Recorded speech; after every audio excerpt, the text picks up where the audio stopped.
ఒకరోజు నారదుడు పాండవులను ఏకాంతంగా పిలిచి, మీరు అన్ని ధర్మాలు తెలిసినవారు, మీకు తెలియని ధర్మం లేదు. కానీ మీకు 5గురికి ద్రౌపది ఒక్కతే భార్య. ఈ పద్ధతి లోక విరుద్ధము, శాస్త్ర విరుద్ధము. ఈమె మూలంగా మీలో మీకు విరోధం రాకూడదు. ఇది వరకు ఒక స్త్రీ వలన సుందోపసుందులు అను రాక్షసులు కొట్టుకొని మృతి చెందారు. మీకు ఆ కథ చెబుతాను వినండి. నికుంభుడు అనే వానికి సుందుడు ఉపసుందుడు అనే 2 కుమారులు ఉండేవారు. వారిద్దరూ బ్రహ్మను గూర్చి ఘోరమైన తపస్సు చేశారు. వారికి బ్రహ్మదేవుడు ప్రత్యక్షమయ్యాడు. మీకేం వరం కావాలో కోరుకోండి అన్నాడు. తమకు కోరిన రూపం ధరించే శక్తిని, అలాగే కోరిన చోటికి వెళ్లే శక్తిని, వేరే వాళ్ళ చేతిలో చావు లేకుండా వరాన్ని, అసలు ఎవరి వలన ఎప్పటికీ చావు లేకుండా ఉండే వరం కావాలి అని అడిగారు. దానికి బ్రహ్మదేవుడు వారికి చావు లేకుండా ఉండే వరం తప్ప మిగిలిన అన్ని వరాలు అనుగ్రహించాడు. ఆ వర బలంతో వారు చెలరేగిపోయారు. భూలోకంలో ఉన్న బ్రాహ్మణులను, రాజులను బాధించసాగారు. వారి బాధ భరించలేక మునులంతా బ్రహ్మదేవుని దగ్గరికి వెళ్లి వారి బాధ నుండి విముక్తి కలిగించమని వేడుకున్నారు. దానికి బ్రహ్మదేవుడు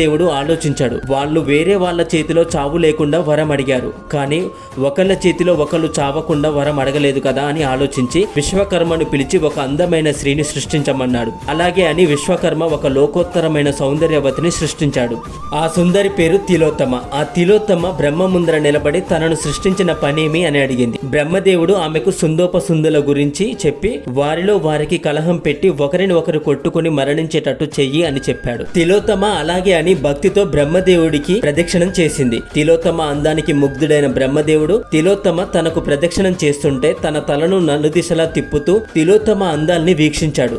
అప్పటి నుండి బ్రహ్మదేవుడు చతుర్ముఖుడయ్యాడు. తిలోత్తమ అందానికి దేవేంద్రుడు కూడా ముగ్ధుడయ్యాడు. ఆ అందం చూడడానికి 2 కళ్ళు చాలక ఒళ్ళంతా 1000 కళ్ళు పెట్టుకొని చూశాడు. అప్పటి నుండి దేవేంద్రుడు సహస్రాక్షుడు అయ్యాడు. ఆ ప్రకారం అందరినీ మోహితులను చేసిన తిలోత్తమ సుందోపసుందుల వద్దకు వెళ్ళింది. తిలోత్తమను చూసి సుందోపసుందులు కామమోహితులయ్యారు. ఇద్దరు తిలోత్తమను కామించారు. తిలోత్తమ నాది అంటే నాది అని చెరొక చెయ్యి పట్టుకొని లాగుతున్నారు. నువ్వెవరిని ప్రేమిస్తున్నావు చెప్పు అని బలవంతం చేశారు. దానికి తిలోత్తమ, నేను మీలో ఎవరిని ప్రేమించాలో నిర్ణయించుకోవాలంటే మీలో మీరు యుద్ధం చేయండి. మీలో ఎవరు గెలుస్తారో నేను వారిని ప్రేమిస్తాను అని చెప్పింది. వారిలో విచక్షణ జ్ఞానం నశించింది. ఇద్దరు ఆ స్త్రీ కోసం ఒకరితో ఒకరు యుద్ధం చేసుకున్నారు. ఇద్దరు బలవంతులే కాబట్టి ఒకరి చేతిలో ఒకరు చచ్చారు. కాబట్టి ఎంతటి మిత్రులైనా, ఎంతటి ధైర్యవంతులైన స్త్రీల కారణంగా విరోధం పొందుతారు అని చెప్పాడు నారదుడు. నారదుని మాటలలోని అంతరార్థం గ్రహించారు పాండవులు. వారిలో వారు ఒక నియమం పెట్టుకున్నారు. ద్రౌపది ఒక్కోరి ఇంటిలో ఒక్కొక్క సంవత్సరం ఉండేటట్టు ఏర్పాట్లు చేసుకున్నారు. ద్రౌపది ఎవరింటిలో ఉంటే ఆ ఇంటి వైపు మిగిలిన వారు కన్నెత్తి కూడా చూడకూడదు. పొరపాటున అలా జరిగితే 12 నెలలు తీర్థయాత్రలు చేయాలి. ఆ మాదిరిగా ఒప్పందం చేసుకుని నారదుని ఎదుట ప్రతిజ్ఞ చేశారు. ఆ ఒప్పందం ప్రకారం నడుచుకుంటున్నారు. Thank you for watching this video. Please subscribe my channel.